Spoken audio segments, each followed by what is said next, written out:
제목으로 오후에 저와 여러분들이 말씀 흐름을 따라가고 있습니다. 하나님께서는 분명히 저와 여러분을 향한 분명한 계획이 있습니다. 그런데 우리가 그 계획을 붙잡기까지 하나님께서 저와 여러분에게 작고 큰 많은 문제들을 허락하십니다. 세상에는 하나님 앞에 쓰임받는 사람이 있고 또 하나님을 위해서 산다고 하지만 그저 구원받는 수준에 사는 사람이 있고 마지막에 세 번째로는 하나님의 구원의 계획에서 벗어난 사람들이 있습니다. 저와 여러분은 어떤 사람입니까? 적어도 예수가 그리스도라는 언약을 깨닫고 종교인 수준의 불순자 수준에서 사는 것이 아니라 하나님이 주시는 정확한 언약을 붙잡고 하나님이 쓰시는 제자의 축복 속에 들어가야지 하지 않겠습니까? 그렇게 하기 위해서는 저와 여러분들이 어떠한 삶을 살아야 하는가, 이 시간에 좀 더 구체적으로 생각해 보는 시간이 되기 바랍니다.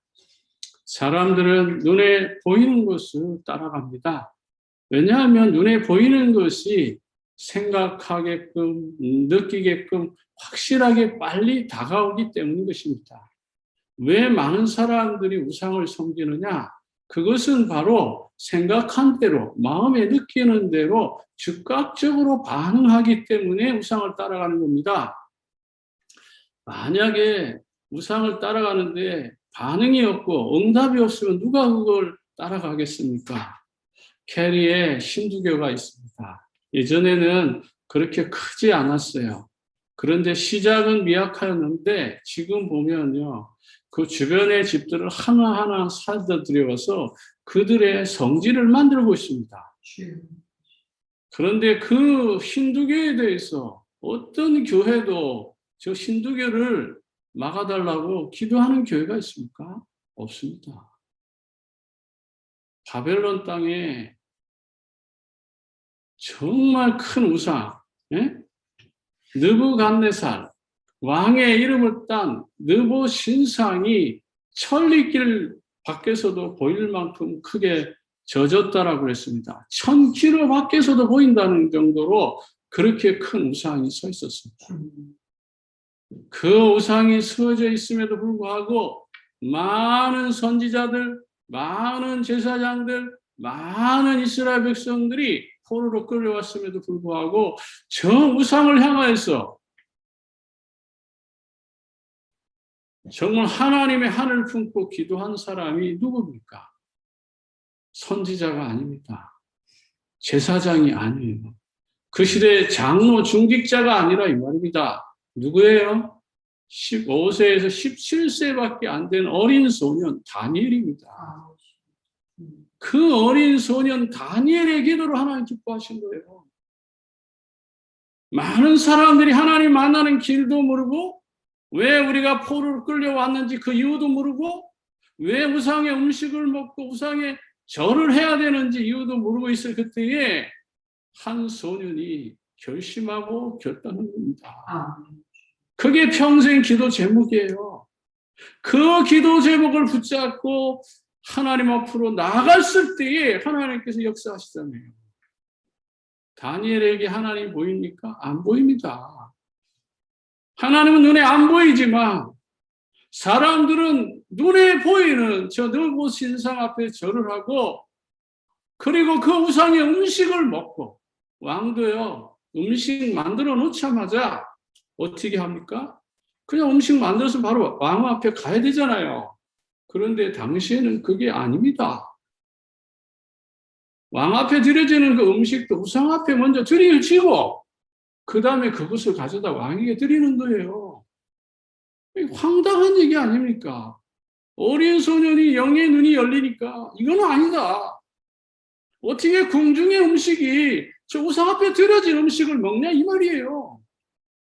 예? 저 버러지 같은 형상, 예? 아무 힘도 없고 아무것도 아닌 돌멩이 같은 우상 앞에 우리가 어떻게 절을 할 수 있냐 이 말이에요. 그래서 다니엘이 뜻을 정하고 하나님 앞에 믿음을 드린 겁니다. 이 중심을 사드락, 메삭, 아벳느고 세 친구에게 얘기했더니 그 친구들도 똑같이 뜻을 모아가지고 한 마음이 되어가지고 우리도 역시 우상 앞에 절할 수 없고 우상 음식 먹지 않겠다. 원네스 딱 된 거예요. 이 시대로 말하면 렘넌트 4명이 딱 원네스 되어가지고 바벨론 포로로 끌려간 그 와중에서 하나님 앞에 영광 돌리는 믿음을 드린 거예요. 우리 소수의 렘넌트들이 다니엘과 사드락, 메삭, 아벳느고처럼 이 시대에 이 미국을 향하여서 미국을 맡고 있는 미국의 우상을 바르게 깨닫고 정말 한 중심 한 마음이 되어서 우리는 우상 앞에 굴복할 수 없다. 이 우상을 막고 하나님 앞에 영광 돌리기를 원한다. 정말 우리 렘넌트들이 그런 언약 붙잡고 나가면 하나님께서 그 시대에 꼭 필요한 자리에 쓰임받게 하실 것입니다. 특별히 정말 우리 집사님들, 성도님들이 평생의 기도 제목 붙잡고 정말 하나님 앞에 믿음을 드릴 때에 이 놀라운 성령의 역사가 이루어질 겁니다. 저와 여러분 삶 속에 하나님 만나는 길을 정확하게 알고 있다면 그 하나님이 어떤 하나님인지는 알아야 되지 않겠습니까? 우리가 믿는 하나님은 어떤 하나님입니까? 스스로 계신 하나님이에요. 출애굽기 3장 14절에 나 여호와 너희 하나님은 스스로 있는 자다. 자존하신 하나님. 그 하나님이 저와 여러분 삶 가운데 보이지 않게 성령으로 지금도 역사하고 계십니다. 그래서 하나님은 눈에 보이지 않습니다. 하나님은 영이시란 말이에요. 영이심으로 우리 육신의 눈, 결국은 노화가 되고 결국 죽으면 생명이 끝나는 그 눈으로는 하나님을 볼 수 없게 만든 거예요. 그러나 하나님은 볼 수 없으되 하나님의 역사는 우리가 느끼고 체험할 수 있다. 그리고 하나님은 그 어떤 거에도 제한을 받지 않습니다. 모든 삼라만상에 그 어떤 심에도 어떤 능력에도 어떤 장애물에도 제한받지 않아요. 그걸 초월적으로 계신 분입니다. 우리가 이 큰 지구를 만들지는 못하지요. 그러나 하나님이 큰 지구를 만드셨지 않습니까? 생각해 보세요. 예? 제 전화기 여기 있는데요. 이거 끈 안 매달으면 어떻게 되죠? 떨어지잖아요. 예? 전화기 이렇게 떨어지잖아요. 지구가 이렇게 떠 있다고요. 끈도 안 매달고. 한번 생각해 보세요. 이 큰 지구가 밧줄도 매달리지 않고 이 지구를 묶을 만한 밧줄이 있으면 얼마나 강하고 큰 밧줄이어야 되겠습니까? 여러분 세월호 물에 빠졌는데 그 건져낼 때 큰 크레인 같은 배가 수십 개의 선을 연결해서 당겨 올리는 거 보세요. 그 작은 배, 이 지구에 비하면 뭐 몇 덕분의 1밖에 안 되는 그런 배 하나 끌려오는데 수많은 와이어가 딱 붙잡고 해서 끌어올리잖아요. 그런데 하나님은요, 아무 끈도 사용하지 않고 이 지구를 공중 위에 딱 띄워놨다 이 말이에요.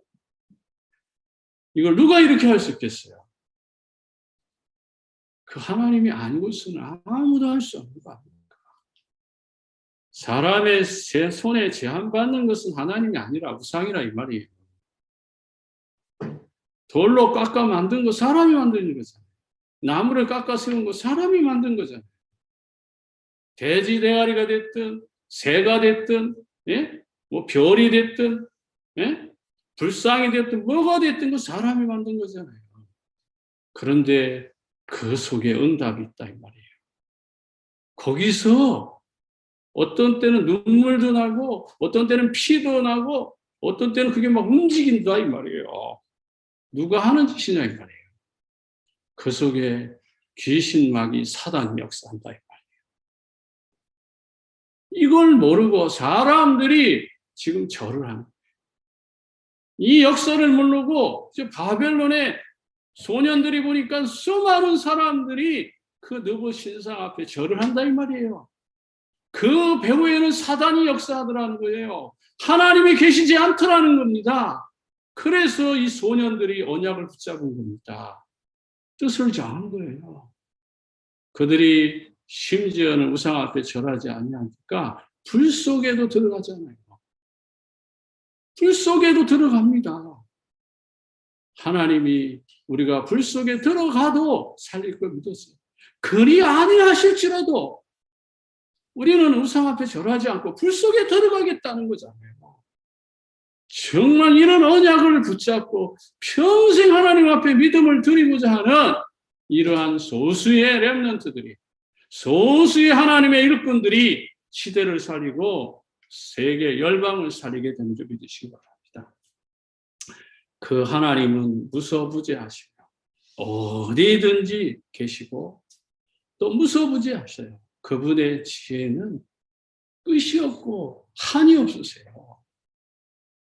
차고 넘친다 말해요. 그분의 지혜를 누가 막을 수 있겠습니까? 그 어마어마한 지혜를, 지식을 하나님의 자녀들에게 주신다는데 그 축복을 우리가 못 누리고 산다면 억울하지 않았어요. 그분의 능력은 한이 없었어요. 그런 하나님이라 이 말이에요. 그런데 우리가 어찌 쫀쫀하게 나무 앞에, 돌 앞에, 하늘, 바다 앞에 절을 하자 이 말이에요. 말도 안 되는 거죠. 제가 중학교 시절에 예수를 믿었기 때문에 진짜 예수는 어릴 때 다녔지만 어릴 때 다닌 거는 뭐 그냥 사탕 발림으로 다닌 거죠. 교회에서 뭐 우유 주고 뭐 노트 주고 뭐 연필 주고 뭐 선물 주니까 따라다닌 거고, 진짜 예수를 믿기 시작한 것은 예? 진짜 예수를 믿으니까요. 그 어린 게 있잖아요. 집에 제사가 지내잖아요. 제사를 지내는데 절을 안 하는 거예요. 그러니까 어른들이 어떻게 하죠? 뭐 이거 뒤통수를 막 때리고 막 그래도 절을 안 해요. 와, 왜요? 하나님 싫어한다. 아닌가. 이거는요, 조상에게, 신에게 하는 게 아니라는 걸 알았기 때문에. 우상 앞에 절하면 안 된다라는 게 이게 딱 들어가니까 그가 뭐라 해도 절하지 않는 거예요. 왜? 귀신을 섬길 수는 없잖아요. 하나님 믿으면서 어떻게 사단에게 무릎을 꿇습니까? 말이 안 되는 거죠. 우리가 그분을 여호와라고 말합니다. 오늘로 말하면 그분이 그리스도예요. 우리가 그리스도를 믿는 거예요. 우리나라 말을 빌어보면 세상에 만신이 있다고 했어요. 만신이 뭐예요? 만 가지 신이 있다. 그 만 가지 신에서 진짜 하나님이 누군지를 알겠어요. 그 중에 하나님이 한 분 계셔요. 근데 진짜 하나님을 거기서 가려내야 될까? 그 하나님을 여호와라고 하는 거예요. 그 여호와를 그리스도라고 합니다. 그래서 하나님은 그리스도가, 그 그리스도가 성령으로, 그래서 삼위일체라는 이 하나님을 우리가 믿게 되는 거예요. 그래서 진짜 하나님을 알려고 그러면 이게 그 하나님이 그리스도를 증거하느냐 이 말이에요. 그리스도가 그 하나님 속에서 나오냐 이 말이에요. 그래서 진짜 하나님을 우리가 믿는 거예요. 그분을 우리가 영원하라고 하는 것입니다. 인간은 영적 존재이므로 영이신 하나님을 만나는 것이 구원입니다. 구원도요, 내 의지대로, 내 생각대로, 내 마음대로 되는 게 아니다 이 말이에요. 하나님의 은혜요 선물이라 이 말이에요. 아브라함이 원하는 대로 하나님을 선택한 게 아니잖아요. 아브라함이 원하는 대로 복에 근원된 게 아니잖아요. 아브라함이 원하는 대로 본토 지척 아비집을 떠나서 가나안 땅 가는 게 아니잖아요. 아브라함이 원해서 내게 보여줄 땅으로 가는 게 아니라 하나님께서 모든 걸 계획하시고 하나님의 그 섭리 가운데 하나님께서 아브라함을 구원하시고 아브라함을 통해서 예수 그리스도를 보내시겠다고 약속한 거예요. 하나님이 이 세상을 만들기 전에 저와 여러분들을 기억하셨습니다. 저와 여러분들이 지금 이렇게 미국 땅에 살도록 하나님 계획하시고 이곳에서 이 복음 듣고 렘넌트 운동하도록 하나님의 계획, 하나님의 그 작품을 아는 자, 그 언약을 붙잡는 자가 이 시대에 하나님 쓰시는 사명자요, 제자의 축복을 누리는 것입니다. 그런데 인간은 육을 가졌기 때문에 하나님을 볼 수 없어요. 하나님을 볼 수 없다는 게 뭐죠? 하나님의 계획을 모르는 거예요. 하나님이 나를 향하여 무엇을 원하는지 그걸 알 수가 없는 겁니다. 인간의 영은 육체 속에 제한되어 있기 때문에 그 하나님의 무한한 지혜와 능력과 그분이 어느 곳에 편지해 계신다는 것을 깨닫지 못하는 거예요. 지구 반대편에서 눈 깜짝할 사이에 가 계실 수도 있고 지금 이 자리에 눈 깜짝할 사이에 나타날 수도 있는 그러한 하나님, 시간과 공간과 모든 걸 초월해 계신 그 하나님, 그 하나님을 저와 여러분들이 육을 가졌기 때문에 알 수가 없습니다. 그래서 하나님이 직접 우리 인간의 삶에 개입하신 겁니다. 인간의 영은 육체 속에 제한되어 있어요. 그 영이 육체를 떠나는 날 죽음이 오는 것입니다. 한번 죽는 건 다 정해진 거예요. 태어나는 것은 순서대로 태어나지만 죽는 것은 내 마음대로 죽지 못합니다. 나보다 빨리 죽은 렘넌트들이 있을 것이고 나보다 늦게 죽는 렘넌트도 있을 것이에요. 죽는 순서는 정해지지 않았어요. 하나님만 아셔요. 그러나 분명한 것은 우리 심판이 있다. 죽음으로 끝나는 것이 아니라 육체 속에 있을 때만, 살아있을 때만 구원의 기회가 있다. 부자도 죽고 거지도 죽습니다. 그러나 가는 길이 다르다.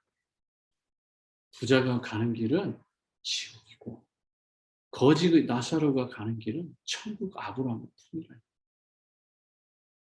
전도서 3장의 16, 22절에도 보면 사람도 죽고 짐승도 죽지만 사람의 혼은 하늘로 올라가고 짐승의 혼은 땅으로 내려가는 줄 누가 알겠어요? 하나님께서 저와 여러분을 부르러 오십니다. 데리러 오셔요. 그런데 가는 길이 정해져 있다 이 말이에요. 천국의 길이냐 지옥의 길이냐. 여러분 어떤 길에 서 있는 겁니까? 구원은요, 우리가 살아있는 생명이 존재하는 이 시간표 안에서 이루어지는 거예요. 이 자리에 앉아있다고 다 구원받았을까요? 모릅니다. 난 구원받았어. 1000번 만번 외친다고 구원이 되는 게 아니에요. 저도 모르고 여러분도 모르는 거예요. 구원. 그리고 예수 믿으니까 구원받았다고 확신하고 사는 것이지 진짜는 가봐야 돼. 어느 목사님이 말씀하시잖아요.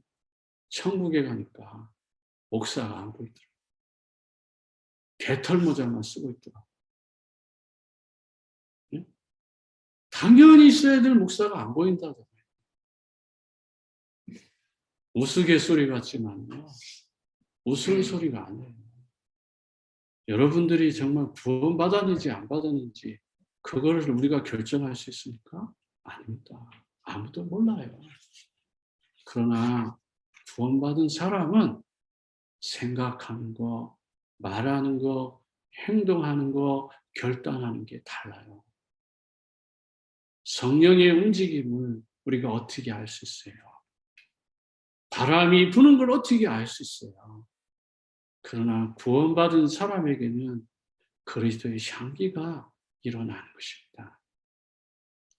예수 그리스도는 신성과 인성을 가졌어요.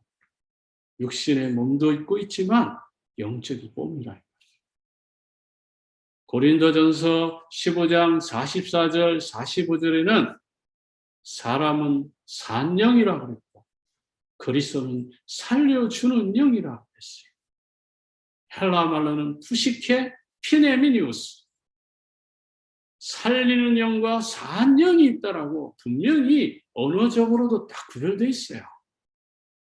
여러분들에게 제가 헬라 말을 가지고 여러분들에게 더 정확하게 시간 있으면 풀어주겠지만 그냥 지금 떠오르는 말로 기준할 때 산 영과 살려준 푸시케 피네미니우스, 이 두 가지의 육체의 영과 영적인 영이 분명히 존재합니다. 그래서 그 살려주는 영 예수 그리스도께서 내 안에 오셔서 지금도 성령으로 거듭나는 거예요. 성령 충만을 받으라. 저와 여러분이 성령 충만한 삶 속에서 살아가야 되는데 우리가 자꾸만 아브라함처럼 문제만 오면, 어려움만 오면, 위기만 오면 이상한 짓하고 세상에 나가서 저 불신자 종교인 수준으로 살고 그러면 되겠습니까? 메시아, 그분은 하나님, 그분은 그리스도 구원자십니다. 그래서 그리스도는 기름 부음을 받았다라고 말합니다.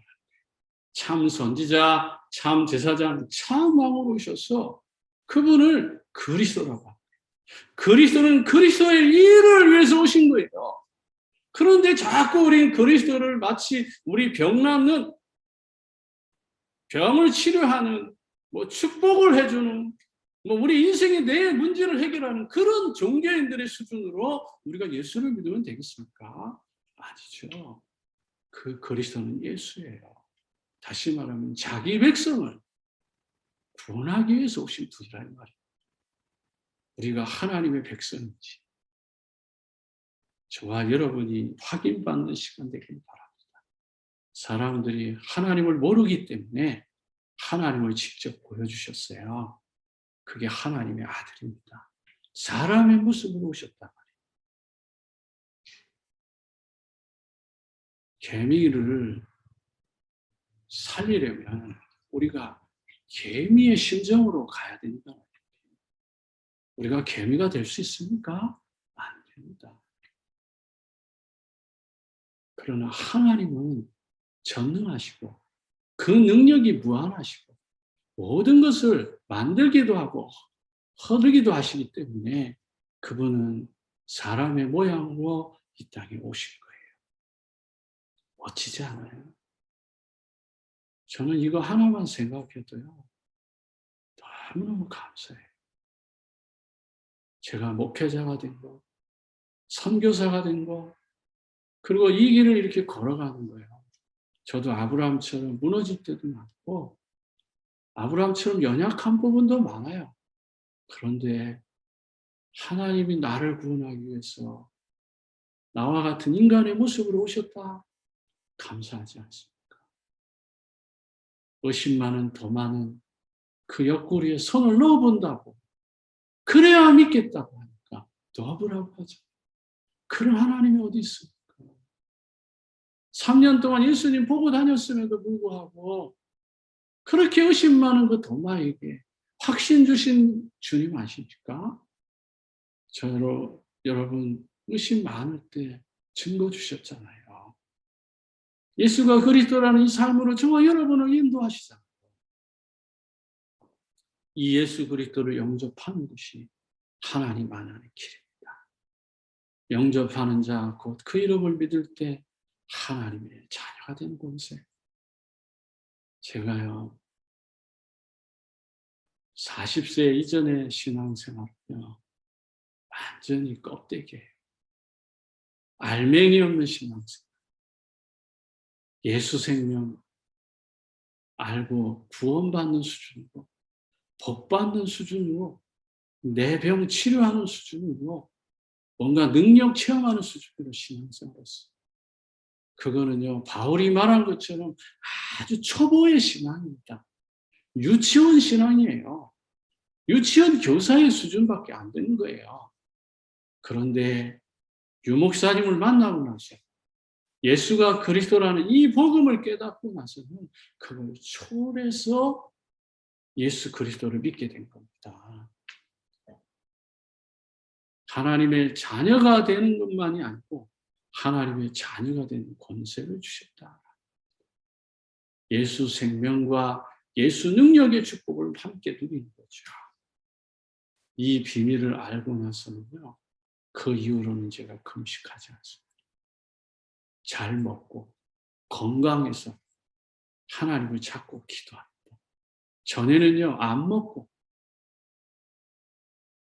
정말 고생하고 힘들게 예수 믿었어요.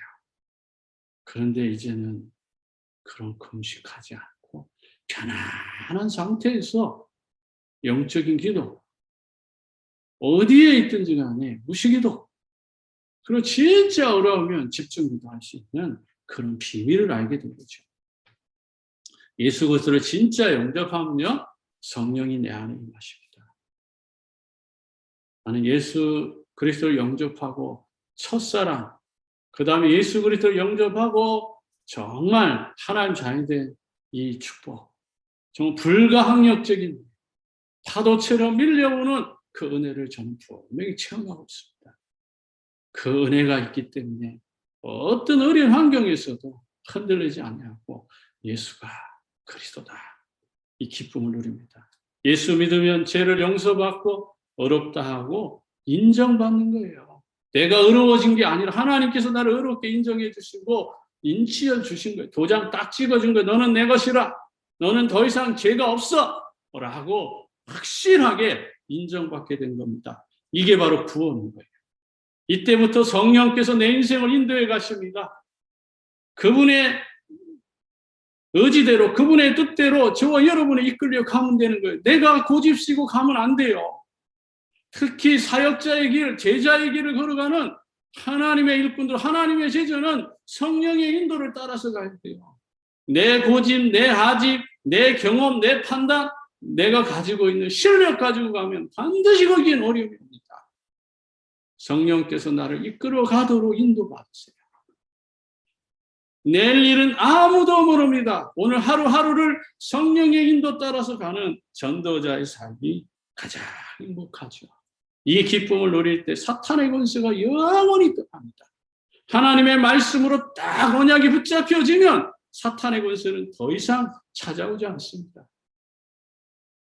제가 이 말씀으로 확신 가지고 있으니까 제 몸에서 흑암의 세력이 떠나고 난 뒤에는 더 이상 저를 괴롭히지 않습니다. 예수 그리스도를 진실로 믿는다고 고백하며 영접하는 기도를 주시다.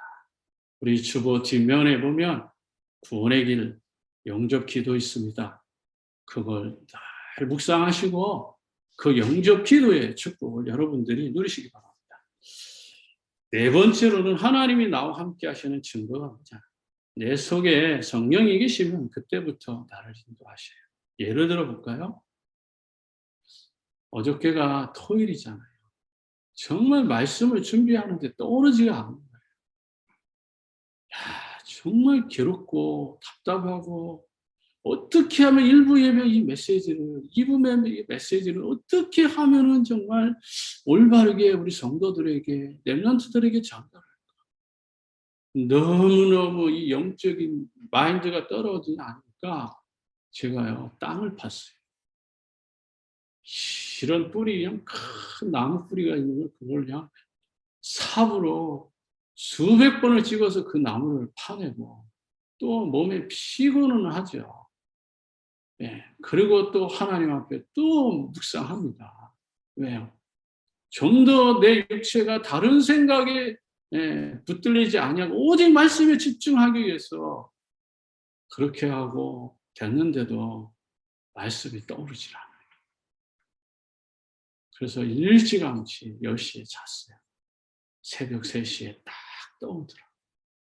그리고 밖에 나가서 공기를 마시고, 그리고 좀 제가 하던 어떤 일들을 조금 좀 정리해야 될 것도 정리해놓고, 그리고 하나님을 불렀어요.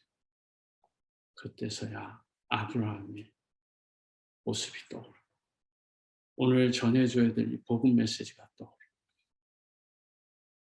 그 떠오르는 그 마음을 가지고 설교를 하니까 나도 편안하고 듣는 여러분도 편한 것이죠. 성령께서 나를 인도하게 하시는 육체의 힘든 삶을 통해서 하나님께서 내 마음의 중심을 이끌어가는 것. 어떻게 해요? 성화되는 줄. 하나님이 기뻐하는 줄. 하나님이 원하는 마음으로 우리가 끌려가야 되지 않겠습니까? 성경 말씀을 올바르게 받을 때 성령께서 확실히 인도합니다. 제가 분명히 말합니다. 사람의 말은 맞는 것 같지만 60여 년 살아보지만 틀릴 수도 있다는 걸 생각하셔야 돼요. 오늘 이렇게 말했는데 그게 이 시간 표현은 맞아요. 그런데 다음 시간 표현은 틀릴 수 있다는 걸 아셔야 돼요. 사람의 말은 참고하시고 하나님의 말씀에 무릎을 꿇으세요. 하나님이 내게 들려주시는 음성을 들으세요. 그게 정확한 겁니다. 제가 조금 귀가 과거에는 얇았어요.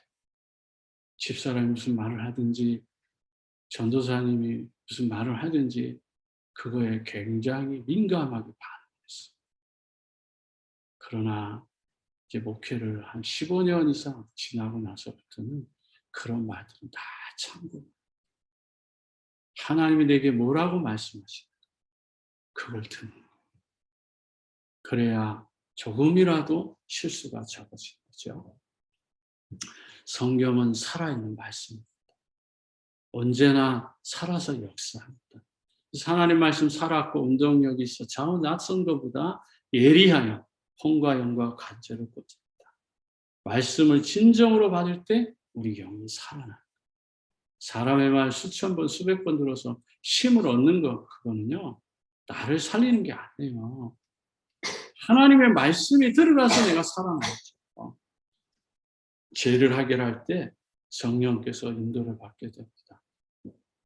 저와 여러분이 2만 대학과 5천 대학과 150개 대학을 살릴 하나님의 계획 속에 있다면 진짜 철저하게 성령의 인도를 받고 제가 내 마음과 생각에 꽈리를 들지 못하도록 딱 붙잡아야 돼요. 많은 사역자들이든 많은 랩런트들이 어디에서 무너져요? 이성 문제에서 무너져요. 네, 이 부분은 정말 철저하게 여러분들이 늘 하나님 앞에 기도해야 됩니다. 또 뭐에 무너집니까?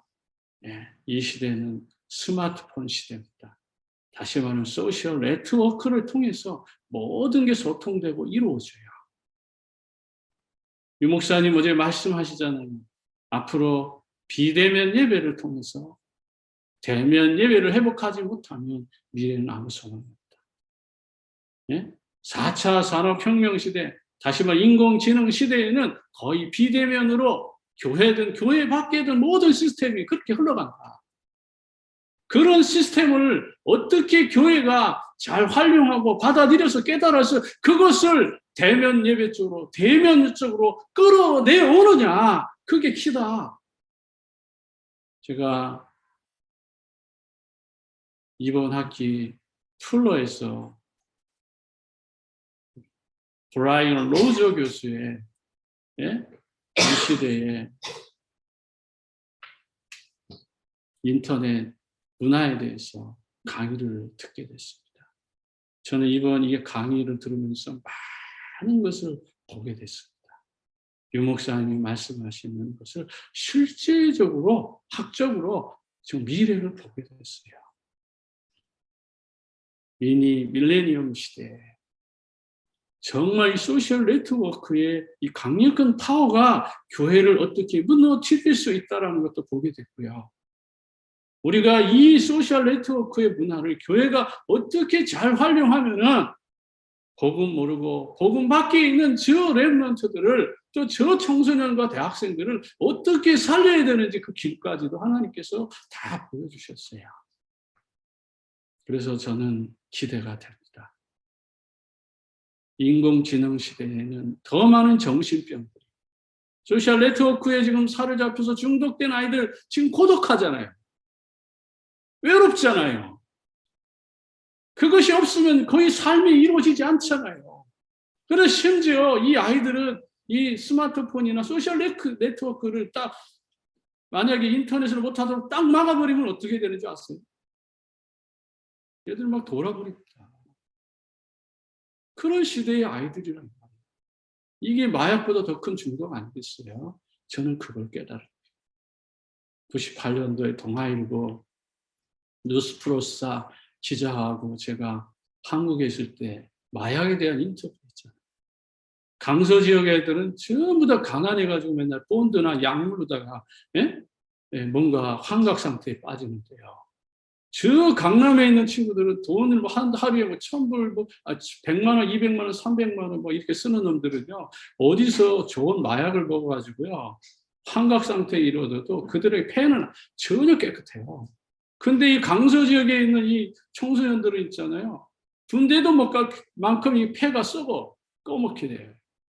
가난한 지역 아이들은요, 더 똥이 찢어지도록 똥구멍이 찢어지도록 가난해진다고 하는 말이 그런 말인 것 같아요. 저 부자 동네에 있는 놈들은 외국에 갔다 온 애들이 좋은 마약 가지고 들어오든지, 저 이태원이라든지 미군 부대 주변에서 그 마약을 구해다가 좋은 거 먹으니까 몸도 안 망가져요. 그런 사실적인 이야기들을 제가 뉴스프로사하고 인터뷰한 적이 있어요. 지금 청소년들의 상태가 이렇다라. 여러분, 소셜 네트워크만 좋아하면 안 돼요. 그 속에 마약보다 더 무서운 마약이 시스템화되어 있다는 거예요. 로저 교수의 말을 빌어보면 소셜 네트워크는 많은 사람들이 거기 빠질 수밖에 없도록, 마약처럼 스며들 수밖에 없도록 시스템화되어 있다라는 거예요. 그래서 한 단계 들어가면 그 다음 단계, 그 다음 단계 들어가면 그 다음 단계로 이렇게 시스템화되어 있는 거예요. 무섭지 않아요? 그런 거 시스템화 되어 있으면 결국은 병원에 필요한 사람들 구별됩니다. 중독된 사람들 구별됩니다. 고독한 사람, 정신병, 우울증, 열등감, 비교의식 이런 것들이 다 만들어지면 그것이 공존하는 사회에서 시스템화되어서 병원, 학교, 그런 문화 이런 모든 것들이 악어와 아버지처럼 사람들이 이끌려 간다는 것입니다. 이때에 저와 여러분들이 하나님 앞에 사명 가지고 기도해야 되지 않을까요? 제목을 정하고 끝까지 기도해야 되지 않을까요? 하나님의 음성이 들리기를 바랍니다. 우리를 놓친 사단은 귀신을 시켜서 소셜 네트워크 속에도, 스마트폰 속에도, 우리가 좋아하는 정말 많은 스타들의 그 문화, 연예인들의 그 문화 속에도, 이 세상 속에도 사탄이 심어놓은 그 전략에 빠지지 않고 정말 창조적인 지혜로 만들어진 이 소셜 네트워크를 정말 영적으로 잘 활용하고 하나님 나라의 이 건설에 이 복음 전하는 이 통로로 우리가 활용했습니다. 더 큰 위력으로 하나님께서 저와 여러분을 사용하지 않을까요? 오늘부터 성령 충만을 받길 바랍니다. 성령 충만을 받았고 권능이 있어야 자신을 이기고 세상을 이기고 사탄을 이깁니다. 내가 약한 부분을 찾아내세요. 내가 어디에 부족하고 나약하고 모자란지 찾아내셔야 돼요. 사탄의 유혹에 가장 쉽게 빠지고 넘어져가는 부분들을 우리가 찾아야 됩니다. 나의 연약함, 기도가 부족함, 말씀에 집중하지 못함, 또 내가 사람 인간관계 갈등에 약해지는 부분, 나의 자존심을 건드리면 나도 모르게 믿음이 폭삭 무너지는 여러 가지 나 자신의 모습, 창세기 3장에 열등감, 비교의식의 여러 가지들을 다 찾아내서 성령 충만으로 이기시 바랍니다. 그 세상을 이겨야 돼요. 소셜 네트워크에 중독되는 삶이 아니라 그 소셜 네트워크를 잘 활용해서 예수가 그랬던 메시지를 전해야 되죠. 바벨탑 같은 인문 앞에, 느보 신상 같은 저 스타들 앞에서도 흔들리지 않고 이 세상의 문화를 즐기고 정복하고 다스리고 누릴 수 있는 그런 영적 통신망의 파수꾼으로 저 여러분들을 부르신 거 아니겠습니까? 정말 이 시대의 빈곳 현장, 너무나도 많은 이 빈곳 현장을 바라보면서 하나님이신 천명, 소명, 사명을 깨달아야 되지 않을까요? 그래서 사탄의 권세를 짓밟아버리고 사탄에 장악된 내 가정, 내 교회, 내 현장, 내 학교 현장, 어느 곳이든지 간에 사탄을 예수 그리스도 발 앞에 무릎 꿇게 하는 천명, 소명, 사명 가진 저와 여러분들 되길 바랍니다. 전도의 문이 열릴 것입니다. 하나님 살아계신 결과들이 나타나게 될 것입니다. 내가 그 길이요 진리요 생명이니 나로 말미암지 않고 아버지께 올 자가 없다. 예수 그리스도 참된 언약 붙잡고 말씀의 생기가 넘치고 정말 기도의 비밀을 깨닫고 이 시대의 세계 복음화, 내가 내게 보여줄 땅으로 가라고 하는 영원한 평생 기도 제목 언약으로 붙잡고 믿음으로 승리하는 모든 렘넌트들, 모든 성도들, 모든 집사님들, 사명자들, 제자들 되기를 주의 이름으로 축복합니다. 기도하겠습니다. 하나님 아버지 은혜와 사랑을 감사합니다. 오늘도 우리에게 주신 이 놀라운 축복의 역사를 날마다 이루어가도록 은혜를 베풀어 주옵시고 어떤 환경에도 속지 아니하시고 주님 나와 함께 하시는 임마누엘의 축복의 역사가 이루어지게 하옵소서. 모든 영광을 주께 돌리며 지금도 살아서 응답하시는 우리 구주 예수님의 이름으로 기도합니다. 아멘.